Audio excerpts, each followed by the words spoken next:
Baik, jadi begini apa namanya ya, saya bermulai dari persoalan wakil gubernur ini ditetapkan oleh Bareskrim sebagai tersangka. Memang perlu harus disampaikan secara terang ya, biar tidak ada spekulasi ataupun pendapat masyarakat di luar sana sehingga menjadi sebuah kegaduhan, kemudian menghambat proses pemerintahan daerah dalam menjalankan tugas dan fungsinya, khususnya bagi Ibu Wakil Gubernur Haryana. Nah, saya dalam hal ini kapasitas mewakili salah satu tim kuasa hukum beliau yang mendampingi beliau pada saat pertama diperiksa oleh Bareskrim sebagai klarifikasi sebagai saksi pada saat itu. Namun perlu saya sampaikan terlebih dahulu, perkara ini bermula dari aduan ya, aduan dari dua orang mahasiswa yang kalau tidak salah itu pada bulan Mei 2025. Aduan dari dua orang mahasiswa yang ada di Bangka Belitung. Dari aduan itu kemudian naik menjadi laporan polisi itu di bulan Juni ya. Di bulan Juni naik menjadi laporan polisi dari aduan dua orang mahasiswa tersebut. Kemudian dari bulan Juni itu kemudian mulai proses klarifikasi yang diminta Ibu Wagub untuk hadir pada saat itu di bulan September. Di bulan September mulai proses permintaan klarifikasi, dan pada saat itu masih tahap penyelidikan ya, belum tahap penyidikan. Nah, berlanjut dari proses itu, di tahap penyelidikan kami dan Ibu Wagub sudah menyampaikan semua ya, semua klarifikasi dokumen-dokumen yang mendukung bahwa Ibu Wagub itu pernah kuliah di Universitas Azhara ya. Dokumennya itu apa? Pertama yaitu terkait dengan KRS dan KHS, terkait dengan masa studi beliau di Universitas Azhara Fakultas Hukum. Kemudian kedua, kita sudah menyampaikan terkait dengan foto-foto wisuda beliau pada saat tahun 2012-2013 periodisasinya. Tidak sampai di situ juga, kita juga sudah menyampaikan kepada penyidik terkait dengan SK Yudisium. Nama beliau terlampir di situ sebagai salah satu mahasiswa yang lulus tahun 2012. Kemudian juga kita melampirkan terkait dengan keterangan-keterangan saksi yang mendukung pada saat mengetahui beliau pernah kuliah, beliau pernah membuat skripsi dan seterusnya. Dan selanjutnya saksi-saksi itu sudah kita mintai keterangan dan sudah dimintai keterangan oleh penyidik pada saat itu untuk memperkuat bukti-bukti surat yang telah kita sampaikan kepada penyidik di bulan September.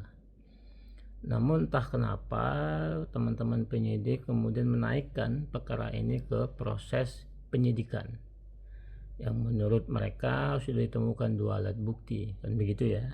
Nah, kemudian itu hak subjektifnya seorang penyidik, kita menghormati itu. Kemudian kita meminta kepada penyidik untuk segera dilakukan lapor ataupun uji forensik terkait dengan ijazah tersebut, apakah itu identik dengan asli atau tidak gitu kan. Nah, sampai hari ini kita sudah mencoba meminta hasil lapor itu ataupun gambaran besar terkait dengan hasil lapor itu, apakah hasilnya identik dengan identifikasi dengan kepalsuan atau asli. Nah, sampai hari ini kami belum mendapatkan itu dari teman-teman penyidik. Kemudian yang kedua, timbullah di bulan Desember itu adalah penetapan tersangka tanggal 17 Desember yang kami juga mendengar dari beberapa media. Namun sampai hari ini surat penetapan tersangka belum pernah kami terima secara resmi dari teman-teman penyidik. Nah, sebelum jauh kepada proses penetapan tersangka, karena kami melihat ada keanehan ya, keanehan proses penegakan hukum yang tidak objektif, lebih kepada mengedepankan subjektivitas seorang penyidik, meskipun kami sudah sampaikan bukti-bukti surat dan keterangan-keterangan saksi yang mendukung bahwa Ibu Heliana itu pernah kuliah dan tamat di Universitas Azhar. Maka dari itu kita membuat surat aduan perlindungan hukum ke Wasidik Bareskrim Mabes Polri di lantai 10, ya, bahwasannya kita meminta untuk segera dibuat gelar perkara khusus GPK terkait dengan keanehan yang menurut kita penyidik tidak sesuai dengan prosedural dan tidak objektif menilai suatu peristiwa pidana. Tapi sayangnya sampai hari ini teman-teman di Wasidik belum pernah memberi tindak lanjut terkait dengan aduan itu. Maka ini membuat suatu kecewaan kita, kenapa tidak dilakukan gelar itu dan kemudian setelah sampai dengan status tersangka ini. Nah, itu keanehan-keanehan yang sudah sejak dari awal kita mencurigai itu. Maka sebelum dilakukannya proses penyidikan, kita sudah meminta di bulan Agustus, tanggal 22 Agustus, untuk dilakukan gelar perkara khusus di Bareskrim Mabes Polri, namun sampai hari ini tidak ditindaklanjuti dan tidak tahu seperti apa perkembangan surat aduan itu.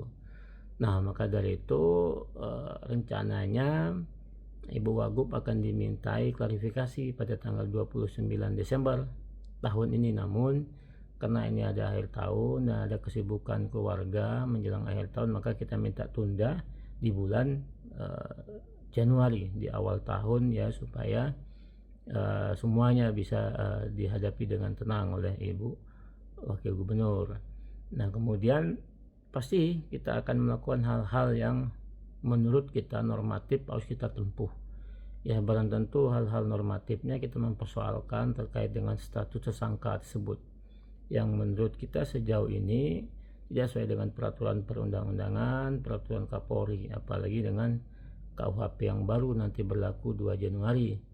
Nah, maka dari itu kita akan berupaya untuk melakukan secepat mungkin di awal tahun untuk mengajukan pra peradilan terkait dengan proses penetapan status tersangka Ibu Wagub.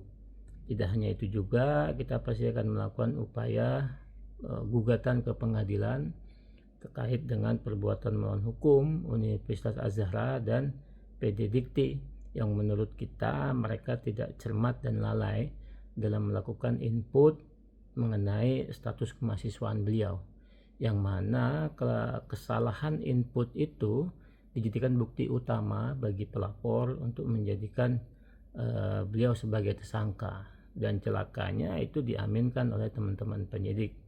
Maka penting untuk menilai apakah Universitas Azhar dan PD Dikti telah melakukan kelalaian dalam hal ini menginput ataupun mengupload sebuah dokumen identitas seorang mahasiswa.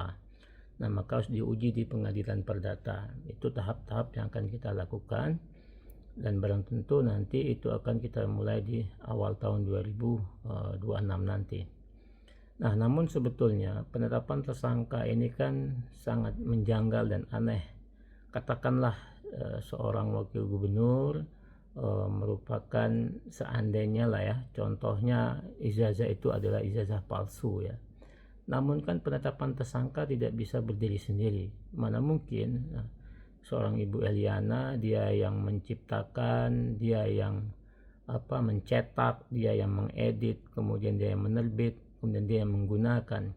Nah, ini kan tidak masuk akal, logika hukumnya tidak masuk, ya. Maka pasti ada pihak-pihak lain yang membantu untuk melakukan itu. Maka kita minta pihak penyidik untuk melakukan pemeriksaan yang maksimal, ya. Jangan hanya beliau jadikan tersangka, bisa jadi ada orang-orang lain yang terlibat dalam hal ini. Nah, kita tahu bahwa pasal-pasal yang dituduhkan terkait dengan beliau di KUHP lama maupun di KUHP baru 391, 392, di KUHP yang baru itu kan terkait dengan surat palsu.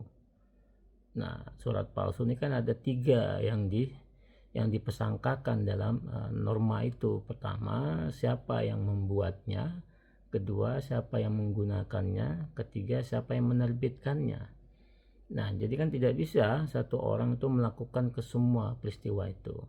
Nah, kemudian di pasal 92, 98 Undang-Undang Sistem Pendidikan Tinggi, kemudian juga terkait dengan Undang-Undang Pendidikan Tinggi. Nah, ini kan lebih kepada yang menggunakan ijazah tersebut, yang menerbitkan dan yang membuat. Nah, di pasal norma itu, sepanjang yang menggunakan ijazah itu tidak mengetahui kalau itu adalah ijazah tidak benar atau ijazah palsu, maka dia tidak dapat dipidana. Itu sebagai alasan pemaaf, dan kalau di KUHP baru itu istilahnya kesesatan fakta. Maka dari itu tidak bisa dipidana kalau orang yang menggunakan ijazah itu tidak mengetahui kalau ijazah itu adalah ijazah tidak benar. Maka penting bagi kami penyidik untuk objektif untuk menilai sebuah peristiwa. Jangan sampai menzolimi orang dengan cara-cara yang normatif, karena kita sangat miris sekali ya. Belakangan ini ijazah dijadikan objek untuk mengkriminalisasi orang.